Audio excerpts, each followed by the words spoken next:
समझने की कोशिश कीजिएगा कि जान है तो जहान है, और अब इस जहान में कई तरह की चीज़ें हो रही हैं। इस जहान में कई लड़ाई झगड़े हैं, तो कहीं वर्चस्व की लड़ाई है, तो कहीं तोप गोले जो है एक दूसरे के मुहाने पर खड़े हैं। अब आप सोच रहे होंगे मैं क्या बात करने जा रहा हूँ। जी हाँ, मैं बात कर रहा हूँ रशिया और यूक्रेन की, जहाँ स्थिति ऐसी बन गई है कि अब लग रहा है कि अब बम गिरा कि तब बम गिरा।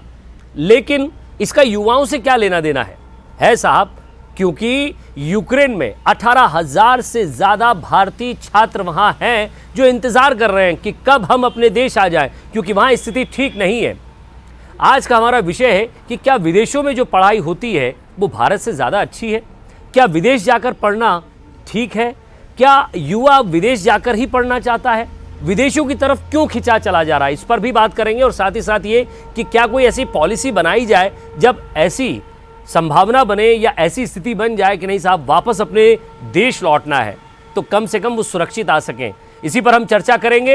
एक खास पैनल हमारे साथ है, युवा हमारे साथ हैं और एक एक्सपर्ट भी हमारे साथ हैं, जिगर पंड्या साहब, उनसे भी हम बातचीत करेंगे। तो मैं छात्रों से बात करूं उससे पहले जिगर पंड्या साहब, आपसे जानना चाहूँगा, आखिर युवा जो है, भारतीय स्टूडेंट्स फॉरेन एजुकेशन या फॉरेन स्टडी की तरफ क्यों बढ़ता जा रहा है? आखिर क्या तकलीफ है उसे भारत में रहकर पढ़ने में? देखिए पंड्या जी, जो आपने अभी जो सवाल पूछा कि यहाँ पे दो चीज़ें आ रही हैं। एक तो जो भौतिकवादिता की बात है वो तो है, और दूसरा क्या है कि एक सोशल स्टेटस।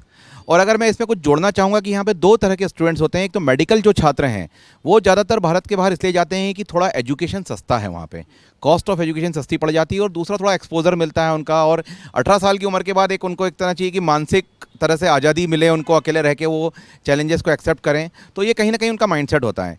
दूसरा, जो मैनेजमेंट कोर्सेज़ के लिए जाते हैं, जो डेवलप कंट्री में जाते हैं, यूएस, कनाडा, उसके लिए एक विशेष प्रक्रिया से गुजरना पड़ता है उनको। एक एग्ज़ाम्स होती हैं। अगर 12th के बाद जा रहे हैं तो आईलेट्स, टोएफल और सेट का उनको एग्ज़ाम देना पड़ता है। उसके बाद अंडर ग्रेजुएशन के लिए जा रहे हैं तो जीआरई का एग्ज़ाम देना पड़ता है।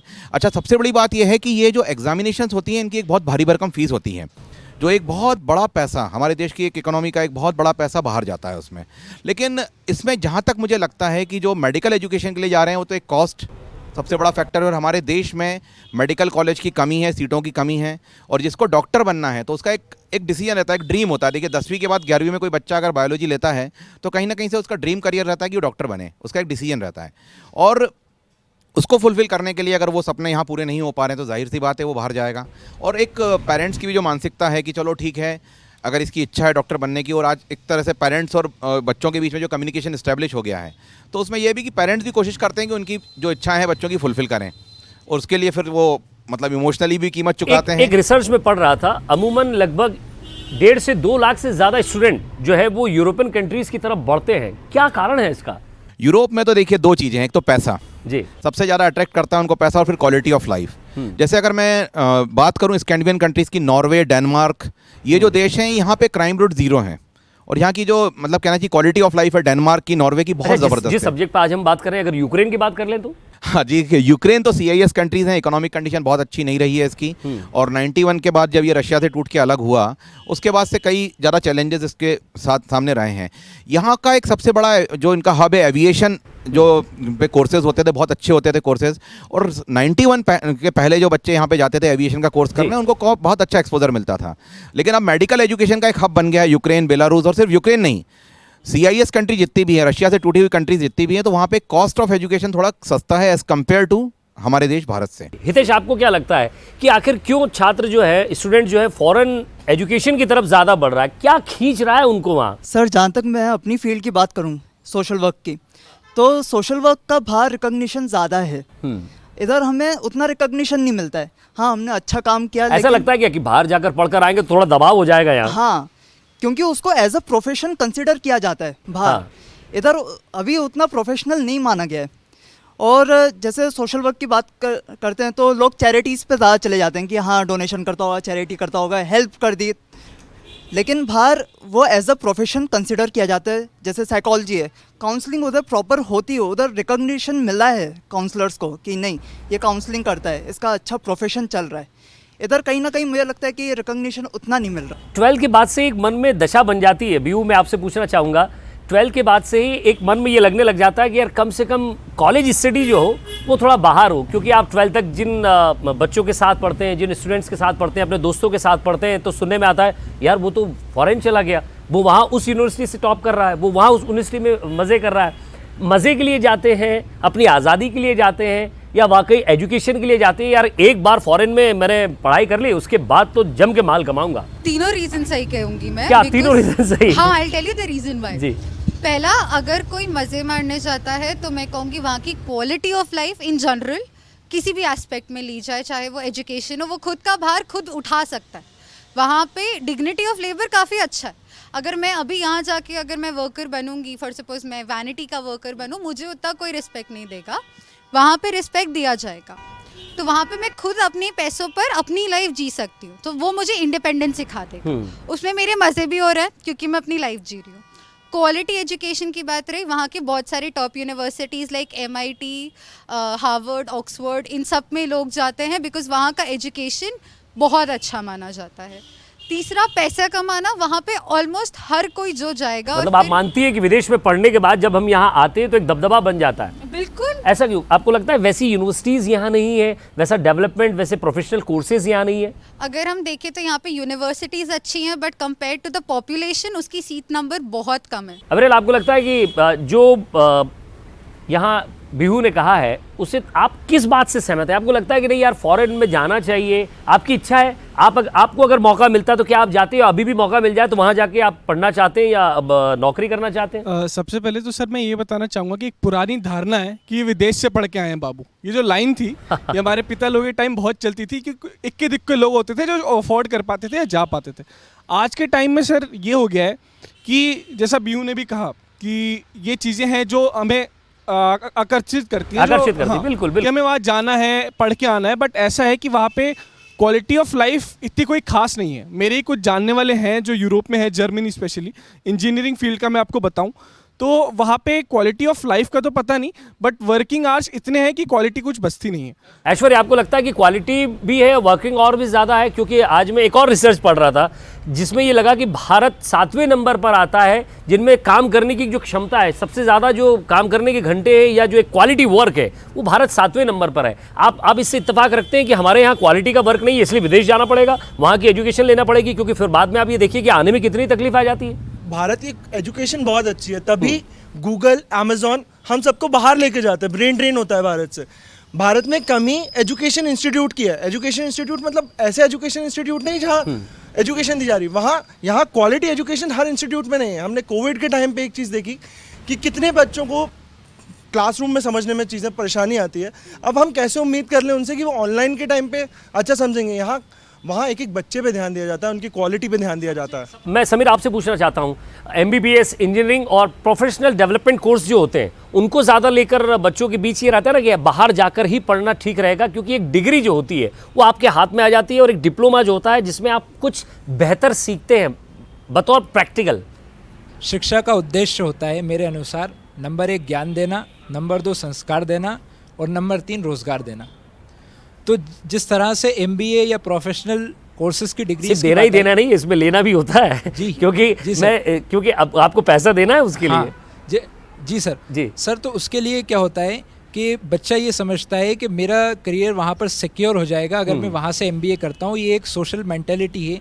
और उसके साथ साथ सर ये भी है कि बच्चा जब बाहर पढ़ने जाता है तो उसके आसपास के जो लोग होते हैं तो उनके दिल में एक आप कितना सहमत है, क्या फॉरेन जाना चाहिए या नहीं जाना चाहिए, या जाना चाहिए तो उसकी एक अपनी सीमाएं हैं, अपनी एक तरीका है? मेरे हिसाब से तो मैं ये चाहता हूँ, आज के हम ये कहते हैं कि हमारे देश के अंदर बहुत सौ का मानना है बच्चों का कि एजुकेशन सही नहीं है या उसके अंदर कुछ मापदंड ऐसे हैं जो ठीक नहीं है। मैं जिगर साहब आपसे पूछता हूँ, टॉप 100 यूनिवर्सिटीज़ में इंडिया की कई यूनिवर्सिटीज़ है जो वहाँ जगह नहीं बना पाती हैं। क्या इस कारण एक ये रह जाता है कि कम से कम इसीलिए तो बाहर चलो यार? हाँ, देखिए काफ़ी हद तक ये कारण तो है भी, और क्वालिटी ऑफ एजुकेशन कुछ कंट्रीज में बहुत बेहतर है। लेकिन जहाँ मेडिकल की बात कर रहे हैं यूक्रेन की, तो हमारे देश का जो मेडिकल है वो वाकई में बहुत बेहतर है as compare to other countries, number 1। और दूसरा एक और पैरामीटर, अमेरिका, इंग्लैंड और जापान हमारे यहाँ के डॉक्टर्स को बुलाते हैं। बिल्कुल बिल्कुल। और सबसे बड़ी बात यहाँ पे मैं थोड़ा सा ऐड करूंगा कि एक युवा ने ये कहा कि सोशल वर्क में हमारे यहाँ रिकॉग्निशन नहीं है, तो इस बात से बिल्कुल सहमत नहीं हूँ। मैं एक महिला की बात करूंगा जो एक विदेश से आती हैं, कलकत्ता में सेटल होती हैं और सोशल सर्विस किया उन्होंने पूरे जीवन भर, उनको नोबेल प्राइज मिला। और आप सभी लोग जानते होंगे उनका नाम मदर टेरेसा के नाम से हम उनको जानते हैं। तो रिकॉग्निशन नहीं होता तो उनको नोबेल प्राइज नहीं एक मिलता। सवाल मैं आपसे भी पूछना जी। चाहता हूँ, आपके बीच भी ले जाऊंगा। क्या आपको लगता है कि विदेशों में वहाँ का कल्चर, वहाँ की संस्कृति, वहाँ के सोशल लाइफ बहुत अलग होती है, वहाँ से सीख के आप भारत में सोशल वर्क कर सकते हैं? क्योंकि यहाँ आपको मुझे लगता है और ज़्यादा प्रॉब्लम्स खड़ी हो जाएंगी। मैं इशिता, आप क्या सोचती है ज़रा इस बारे में? एक कहावत है, दूर के ढोल सुहाने लगना। जो भारत में जो लोग पढ़ते हैं उनके लिए ये होता है, उन्हें भरोसा नहीं अपने ऊपर। जैसे कि अगर मैं पढ़ूँ, मैं कानपुर यूनिवर्सिटी से पढ़ी हूँ और मैं पढ़ी हूँ प्रिंसटन से, तो लोगों के बीच में ये हुआ कि ये यहाँ से पढ़ी है, भले ही मैं उनसे कुछ ज़्यादा काफ़ी अच्छा आ गई हूँ, लेकिन लोगों में भरोसा नहीं रहेगा और इस चक्कर में लोग भरोसा नहीं रखते और ज़्यादा विकास नहीं हो पाता। अभिषेक, आपके पास एक ऑफर है, विदेश जाकर पढ़ना है, लेकिन आपको पता भी है कि बाद में परिस्थितियाँ कुछ भी हो सकती हैं। क्या आपके माता पिता, आप इसके लिए तैयार है, या फिर आपको लगता है कि नहीं, भारत में रहकर ऐसी यूनिवर्सिटीज़ होना चाहिए भाई कि कम से कम वैसी एजुकेशन में यहाँ ले सकता हूँ? सर, जैसे बात है बाहर जाने की, तो बाहर लोग इसलिए जाते हैं कि वहाँ पे, अब जैसे यहाँ पे वो मैं पढ़ के जो डिग्री ले रहा हूँ, उसकी जो मेरे को एम्प्लॉयमेंट, यहाँ पे जो एम्प्लॉयमेंट की जो सैलरी मेरे को मिल रही है, जो भी मैं जॉब करूँगा वहाँ पे ये अगर कंपेयर किया जाए तो वहाँ पे वो ज़्यादा है, यहाँ पे वो कम है। और बात रही अभी की, तो अभी तो मैं बाहर ही जाना पसंद करूँगा। और अगर बात आगे के 20 साल बाद हो रही है, जैसे ये अमृत काल चल रहा है, जैसा गवर्नमेंट का कहना है, तो वहाँ पे ऐसी पॉलिसीज़ आई हैं जैसे remerging of vocational education. Vocational education मतलब जो ऊपर जो पंचर बनाता है और जो वो ऑटोमोबाइल्स बनाता है, उनका गैप कम करना है गवर्नमेंट का। तो ये मेरे ख्याल से ये पॉलिसी है, तो आगे चल के तो मैं यहीं पे करना चाहूँगा। लेकिन बात अगर मेरी अभी एज की है तो मैं तो बाहर। शेवी क्या सोचती है? शेवी जाएगी बाहर पढ़ने? मेरे हिसाब से इंडिया बेस्ट है। यहाँ पे क्वालिटी ऑफ एजुकेशन बोल दो या किसी भी फील्ड में इंडिया पीछे नहीं है। द थिंग इज़ कि हम लोग उसको रिकग्नाइज नहीं करते। नालंदा विश्वविद्यालय का नाम सुना होगा, शायद वो सबसे ओल्डेस्ट यूनिवर्सिटी है। तो इंडिया एजुकेशन में पीछे नहीं है, बस बात ये है कि वहाँ पे पॉपुलेशन ज़्यादा है, एजुकेशनल इंस्टीट्यूट्स कम है। एजुकेशनल इंस्टीट्यूट्स का इस्टेब्लिश करवाने की बहुत ज़्यादा ज़रूरत है। मैं जिगर साहब आपसे जानना चाहता हूं कि आखिर माता पिता के पास, आपके पास जो लोग आते होंगे कि जिगर साहब हमारे बच्चों को हमें फ़ॉरेन भेजना है, पढ़ाई के लिए भेजना है, 12th इसने कर लिया है, अब इसके बाद आप इसको लाइन बताएं, किस तरह की स्टडी करे, कहाँ जाए, कैसे जाए, MBBS करवाऊँ या फिर इंजीनियरिंग करवाऊँ या कोई माइक्रोबायोलॉजी है उस तरफ ले जाऊँ? आखिर क्या मंशा रहती है माता पिता की विदेश भेजने के पीछे? मैं सिर्फ माता पिता का मकसद, क्योंकि आज युवा हमारे साथ है, अब उनको तो समझ ही रहे हैं, लेकिन माता पिता का फोकस क्या होता है वो जानना चाहता हूँ। माता पिता का जो फोकस होता है, जितना मैंने मतलब एनालिसिस किया उनसे बात करके, एक सोशल स्टेटस कि वो रिश्तेदारों में और अड़ोसी पड़ोसों में 4 लोगों के बीच में बोल सके कि साहब मेरा बेटा है, मेरी बेटी फॉरेन में पढ़ रही है। और ये दबाव भी होता है, सोशल दबाव होता है, बिल्कुल बिल्कुल सोशल प्रेशर है। और चूंकि उनके रिश्तेदार में किसी का बच्चा गया है, तो एक तरह से कहते हैं ना, काउंटर रिप्लाई देना या उसका जवाब देना कि साहब मेरा बच्चा भी गया है। आपने अपने बच्चों को यूक्रेन भेजा, तो मैं उसको अमेरिका भेजूंगा या मैं उसको इंग्लैंड भेजूंगा, उससे बेटर कंट्री में भेजूंगा। तो कहीं ना कहीं से ये मानसिकता है। लेकिन 2 चीज़ें मैं आपसे और समझना चाहता हूँ। यूरोपियन कंट्रीज और एशियन कंट्रीज, भारतीय क्या सबसे ज़्यादा पसंद करते हैं? भारतीयों का जो रुझान है वो ज़्यादातर तो US और कनाडा की तरफ है या ऑस्ट्रेलिया की तरफ है। खासकर जो अच्छे कोर्सेज के लिए जाते हैं, मैनेजमेंट का कोर्स हो गया या MS हो गया या PG के कोर्सेज हो गए या MBA के कोर्सेज हो गए, तो उनका जो ड्रीम कॉलेज होता है वो नॉर्मली US होता है, जैसे हार्वर्ड बिजनेस स्कूल है, या फिर UK में अगर वो जाते हैं तो लंदन स्कूल ऑफ इकोनॉमिक्स हैं। तो ये ज़्यादा उनकी प्रेफरेंस रहते हैं, पर इसके लिए एक एग्ज़ाम देनी पड़ती है, एक बहुत अच्छे मार्क्स लाने पड़ते हैं, और यहाँ की फ़ीस भी बहुत ज़्यादा है। मतलब हर बच्चा यहाँ पे एफर्ट ये नहीं कर सकता। आप क्या सोचते हो? आपको लगता है कि नहीं, फीस चाहे कितनी भी हो जाए, मैं उसको फिर कवर करूंगा आकर, जो माता पिता ने मेरे पीछे जो खर्चा किया है, लेकिन अभी तो जाऊंगा? सर, लोगों का बेसिकली ये सोचना है कि आज मैं चले जाऊं, भले 25 लाख लग जाए, 50 लाख भी लग जाए, वो मैं कमा के चुकाता रहूँगा। लेकिन ये जो जैसे सर ने बताया, one of the toughest examinations होते हैं GRE, और जो है पूरे ग्लोब पे होते हैं, तो वो निकाल के उन्हें लोन्स भी इजीली मिल जाते हैं, एजुकेशन लोन्स, जो 40 लाख 50 लाख का अमाउंट होता है। और जो एक अपर मिडिल क्लास फैमिली है, वो तो बचपन से ही अपने बच्चों का रुझान इस तरफ करते हैं कि आप फॉरेन जाइए, 12th या बेसिक ग्रेजुएशन करके आप GRE की प्रिपरेशन करिए, IELTS की प्रिपरेशन करिए, कनाडा या ऑस्ट्रेलिया चले जाइए। एक अहम बात मैं आपसे पूछना चाहता हूँ जिगर साहब, कि क्या लगता है आपको, एक बतौर एक्सपर्ट के तौर पर, कि मान लीजिए कि बीहू जाना चाहती है, हम बीहू का ही एग्जाम्पल ले लेते हैं, बीहू 12th के बाद जाना चाहती है और MBBS करना चाहती है, तो क्या वाकई ये एक समय है? क्योंकि कोरोना के बाद अलग अलग चीज़ें हो रही हैं, ये जो आने वाले 2-3 साल हैं या 4-5 साल है, आपको लगता है कि ये एक स्टैंडर्ड टाइम है जिसमें चले जाना चाहिए? और अगर जाना भी है तो खर्चा क्या है? हाँ देखिए, डिपेंड करता है। यहाँ पे अगर कोई स्टूडेंट मेरे पास आता है काउंसलिंग लेने और मुझसे पूछता है कि मुझे जाना है, तो मेरे 3 सवाल होते हैं कि सबसे बड़ा इंपॉर्टेंट बात ये नहीं है कि क्या करना है और कैसे करना है, सबसे मुख्य होता है कि क्यों करना है। पहले आपके खुद के एक्सपेक्टेशन क्या है अपने आप से, और आपके फैमिली के एक्सपेक्टेशन क्या है, और फिर उस एक्सपेक्टेशन को पूरा करने के लिए आपका फाइनेंशियल स्टेटस क्या है। क्या आप इतना तो लोन लेकर नहीं जा रहे हो कि फिर बाद में वो लोन आपके लिए एक बहुत बड़ी लायबिलिटी बन जाए, आपके परिवार के लिए बहुत ज़्यादा दिक्कत ये हो जाए। बहुत मजबूत बात कही है। मैं हितेश आपसे इस पे जानना चाहता हूँ। बच्चों को उस हिसाब से भी सोचना चाहिए फाइनेंशियल तरीके में कि मतलब हमारे पेरेंट्स के ऊपर ज़्यादा प्रेशर नहीं आना चाहिए। और दूसरी बात ये भी है, जैसे मेरे बहुत सारे दोस्त फॉरेन यूनिवर्सिटीज़ में पढ़ रहे हैं, लेकिन वो उसके साथ फोन पे बात होती है उनसे आपकी? हाँ, क्या कहते हैं? वो बोलते हैं कि हम उधर पार्ट टाइम जॉब्स कर रहे हैं और उधर उस चीज़ को एक्सेप्टेंस है, और वही लेकिन ये एक चीज़ हमारे यहाँ नहीं है। मैं आपसे पूछूंगा समीर, हमारे यहाँ जब पढ़ाई होती है तो सिर्फ पढ़ाई होती है, बच्चे के ऊपर कोई दबाव नहीं होता। विदेशों में जब हमारे भारतीय स्टूडेंट जाते हैं और वहाँ पढ़ते हैं तो उनका सिर्फ एक मकसद होता है पढ़ाई, पढ़ाई और पढ़ाई। काम के बावजूद वो इतनी मजबूती से पढ़ाई करते हैं कि वहाँ के बच्चों पर एक प्रेशर हो जाता है, यार इनके मार्क्स हमसे ज़्यादा क्यों हैं? समीर सर, जैसा आपने सवाल किया कि सिर्फ पढ़ाई पर फोकस किया जाता है, अब जैसे कि अभी न्यू एजुकेशन पॉलिसी आई है, उसके तहत केवल पढ़ाई पर ही नहीं बल्कि इंटर्नशिप वगैरह, इंटर्नशिप अपॉर्चुनिटीज़ की बात कही गई है। exactly. अब जो है कि वोकेशनल के थ्रू बच्चा केवल पढ़ाई ही नहीं बल्कि जगह जगह इंटर्नशिप करके वो एक अपने स्किल डेवलपमेंट कर सकता है जो पहले नहीं था।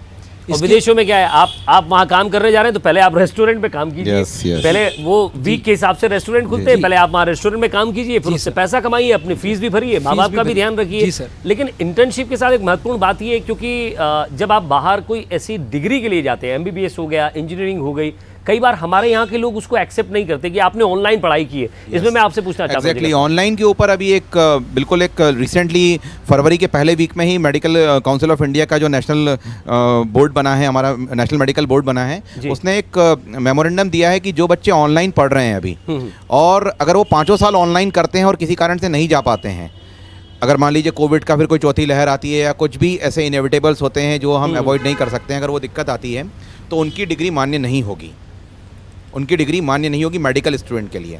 लेकिन जो बच्चे पहले चले गए हैं वहाँ पे 3 या 4 साल पहले चले गए या पिछले साल चले गए और वो 4-5 महीने रह के आ गए हैं और उसके बाद वो ऑनलाइन कर रहे हैं तो उनकी मान्य होगी। क्या कहेंगे आप इस पर? एक्चुअली ये तो गलत है, क्योंकि वो जो कंडीशंस परमिट नहीं कर रही तो स्टूडेंट की कोई गलती नहीं है कि वो जा नहीं पा रहा। स्टूडेंट की गलती है ना, छोड़ के गया भारत। खैर ये एक मजाक का विषय था जी। वो तो गलती है कि इंडिया में रह के अगर इन केस वो एजुकेशन क्वालिटी आपको नहीं मिल रही है तो ही आप कंट्री छोड़िए, अदरवाइज आप इंडिया को ऑप्ट कीजिए। जो प्रिवेलिंग कंडीशंस है कोविड की, या हमने जो यूक्रेन में कंडीशंस देखी, तो फर्स्ट प्रायोरिटी हमको इंडिया देनी चाहिए। एंड एजुकेशन के लिए इन केस अगर आप बाहर जा भी रहे हैं, but to serve our country हमको वापस इंडिया आना चाहिए।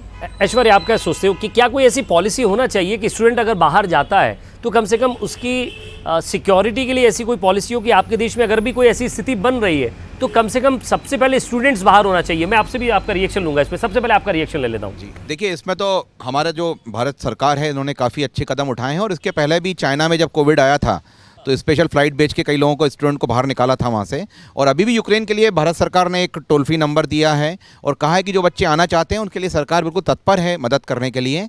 और ये एक कहना चाहिए बहुत अच्छा कदम है भारत सरकार का कि भाई अगर बच्चे फंसे हुए हैं तो उनको एक रीजनेबल कॉस्ट पे, मतलब अगर फॉरेन जाना है तो मैं आपकी बात से जितना समझ पा रहा हूँ जिगर साहब, मैं दर्शकों को भी यही बताऊंगा, क्या वो सिर्फ अपनी रिस्क पर जाते हैं? डेफिनेटली, पर उनका मेडिकल इंश्योरेंस भी रहता है और साहब जान है तो जहान है, जान है तो जहान है। लेकिन देखिए एक रिस्क तो हर जगह पे है जी। आप हमारे देश में भी कहीं जाके कुछ काम कर रहे हैं, बिजनेस कर रहे हैं, तो रिस्क तो हर एक मोमेंट पे रहती है। लेकिन क्या ये रिस्क कुछ समय के लिए ठीक है? क्योंकि अगर आपको करियर बनाना है, अपना नाम करना है, अपने दम पर कुछ करना है, तो कम से कम इतनी रिस्क उठाई जा सकती है क्या? रिस्क तो अभी यहाँ बैठे बैठे भी इलेक्ट्रिकल सर्किट हो सकता है, मैं अभी भी मर सकती हूँ, चलते चढ़ते भी कुछ भी हो सकता है। तो रिस्क इज नॉट समथिंग जो वैसा है, जैसे चेंज इज कांस्टेंट, वैसे रिस्क इज समथिंग जो तुमको लाइफ में लेना ही पड़ेगा। सो अगर तुमको if that's your dream and वो तुमको करना है तो उसके लिए तुम कुछ भी करो, that is your choice. It's not wrong till the time उससे किसी को कोई हार्म नहीं हो रहा। हाँ, बताइए। हाँ, रही बात इंडिया छोड़ के जाने की और उसमें क्या हार्म है, अगर उनको उनका रियली उनके अंदर देशभक्ति है तो वो वहाँ बात देशभक्ति की नहीं आ रही, एजुकेशन की आ रही, उस तो एटमॉस्फेयर की आ रही। पढ़कर वो वापस भी आ सकते हैं ना, बट वो आएंगे नहीं बिकॉज उनको जॉब अपॉर्चुनिटीज वहाँ ज़्यादा। इस पर ऐश्वर्य का मुझे लग रहा है कुछ कहना यहाँ चाह पे रहे मैं हैं। थोड़ा ऐड करना चाहूँगा, बोलिए, यहाँ पे ऐड करना चाहूँगा आपकी बात पे। आजकल युवाओं का जो है माइंडसेट चेंज हो रहा है, कुछ पढ़ के एक्सपीरियंस लेकर वापस आ रहे हैं इंडिया, और काफ़ी लोग आ रहे हैं। और इसमें मैं एक 23 साल के नौजवान का जिक्र करूंगा यहाँ पे, जिसको मैंने काउंसलिंग किया था, वंदित मलिक नाम है उसका। जी जी। और वो यूएस गया, 2 साल उसने इंजीनियरिंग करने गया, 2 साल काम किया, और वहाँ पे रेस्टोरेंट में जॉब करते करते उसने कुछ वहाँ की रेसिपीज सीखी। क्या बात। और उसके बाद उसने यहाँ पे आउटलेट्स डाले हैं, भोपाल में, इंदौर में, और यहाँ के प्रतिष्ठित जगह पे उसके आउटलेट्स हैं। मैं अभी चूंकि उस आउटलेट का नाम नहीं ले सकता हूँ क्योंकि ये एक बिल्कुल। एक कार्यक्रम है, तो वो पर्सनल एक एडवर्टीजमेंट हो जाएगा। और आज की तारीख में विदिन 1.5 ईयर 1 करोड़ का टर्नओवर है उसका। 23 साल की उम्र का लड़का, यही चकाचौंध खींच ले जाती है 1 करोड़ का टर्नओवर है उसका। लेकिन नहीं, देखिए यहाँ पे उसकी मेहनत है। मेहनत। चकाचौंध के अलावा देखिए क्या होता है कि मेहनत है उसकी। सवाल आज हमारा जिस परिप्रेक्ष्य में हम बात कर रहे हैं, जाना ना जाना ये माता पिता कर और बच्चों पर डिपेंड करता है, लेकिन हालातों से आप कैसे निपटेंगे, ये भी एक बड़ी बात। सर इंडिया, अगर हम पिछले 20 साल में देखा जाए, हमारी माननीय स्वर्गीय सुषमा स्वराज जी थी, उनने हर भारतीय को निकाला, और आज भी जहां भारतीय कहीं फंसता है तो भारत निकालता है। दूसरी बात, विदेश से लौटने की बात है, तो आज मोस्टली स्टूडेंट्स लौट रहे आपको हैं। लगता है कि भारत में इस तरह के इंस्टीट्यूट की कमी है इसलिए जाते हैं, या फिर हमें वहां पढ़ना है इसलिए जाते हैं, या फिर एक फुल्ली प्रेशर है, फॉरेन है यार? सर यहाँ फील्ड एक्सपोजर्स कम है।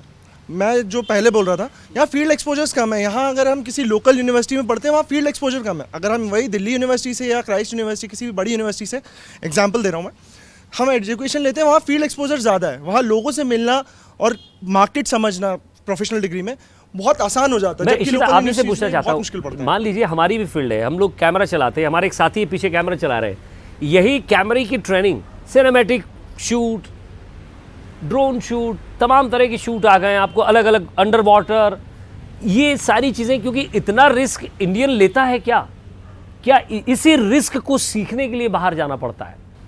सर जो ऐसे बहुत से स्किल्स होते हैं, जैसे अपने वोकेशनल ट्रेनिंग कहा, लाइक अगर हम पेस्ट्री शेफ़ की बात करें, जो कि यूरोपियन कंट्रीज़ में काफ़ी अच्छा उसका वहाँ पे उसके डेडिकेटेड कॉलेजेस हैं और मास मीडिया के कॉलेजेस हैं। इंडिया में आपको ऐसे कम मिलेंगे, और जो मिलेंगे भी हमें बहुत एलीट लोग जा पाते हैं, कॉमन लोग नहीं जा पाते। इसी कारण से लोग प्रेफर करते हैं कि वो बाहर जाए, क्योंकि उन्हें पता है यहाँ जाएंगे तो फिर पेरेंट्स को मनाना, स्पेसिफिकली सोसाइटी को मनाना कि हम यहाँ से कर रहे हैं और सीख क्या रहे हैं, ये सब सीख रहे हैं, तो इस कारण से लोग अभिषेक, आप क्या सोचते हैं इस बारे में कि ये रिस्क बच्चे की होती है, या फिर एक मन में आ गया कि नहीं साहब जाना है तो इसलिए जाऊंगा?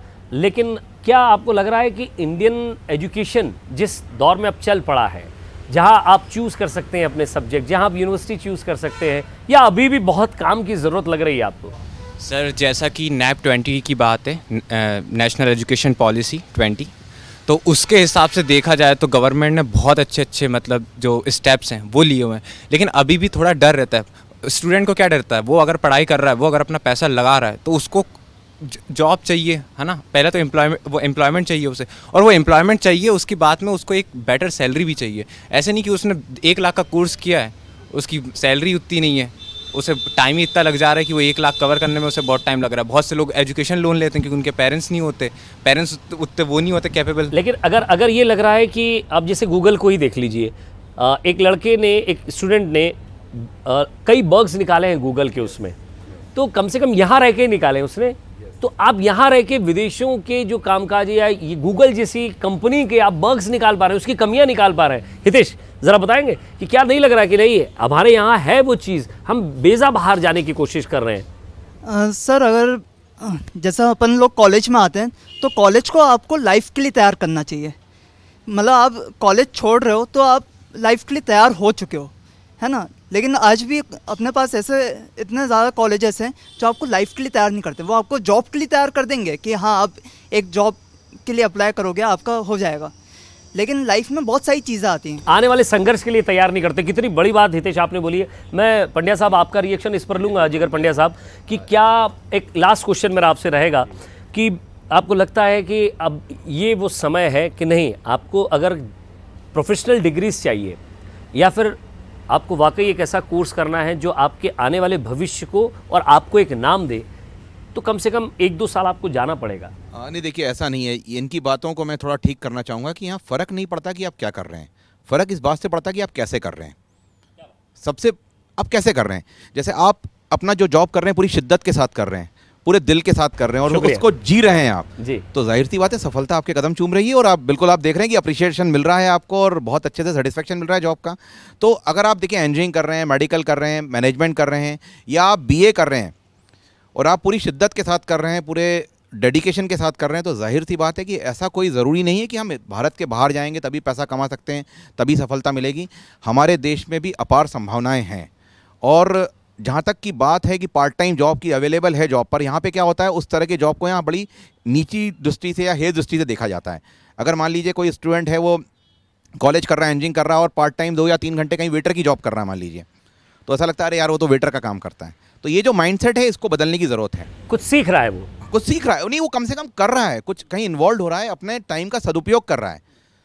ऐसा नहीं कर रहा है कि वो 2 या 3 घंटे कहीं चौराहे पे खड़े होकर गॉसिप कर रहा है या देश की बुराई कर रहा है या क्रिटिसाइज कर रहा है सिस्टम को। क्योंकि हम लोगों का ये जो देखा युवाओं में जो रहता है कि आजकल जिस फिर भी तरह एक से आखिरी सवाल दिल पर हाथ रख के बिल्कुल, बिल्कुल। जाना चाहिए। अगर आप अफोर्ड कर सकते हैं तो जाने में बुराई नहीं है, लेकिन हाँ, लेकिन सबसे बड़ी बात है कि अगर यहाँ पे वो चीज़ नहीं मिल पा रही है आपको तो जाना चाहिए। अगर आपको यहाँ पे IIM मिल रहा है, आपको IIM अहमदाबाद का कॉलेज मिल रहा है, अगर आपको कैट के थ्रू आप उसको क्रैक कर रहे हो और मिल रहा है, तो मेरा कहना ये है कि आप IIM से करिए और उसके मतलब बाद आपकी बात से मैं यही समझा कि मत सोच जिंदगी में क्या होगा, कुछ ना होगा तो तजुर्बा होगा। और ऐसे ही कई तजुर्बे हमारे साथ रहते हैं, उनसे हम बातचीत करते रहते हैं और हम यूं ही नहीं कहते कि बोलो बोलो मुंह तो खोलो। अगली बार फिर हाजिर होंगे इसी शो में एक नए सब्जेक्ट, नए युवाओं और नए विचार के साथ। तब तक दीजिए इजाजत, नमस्कार।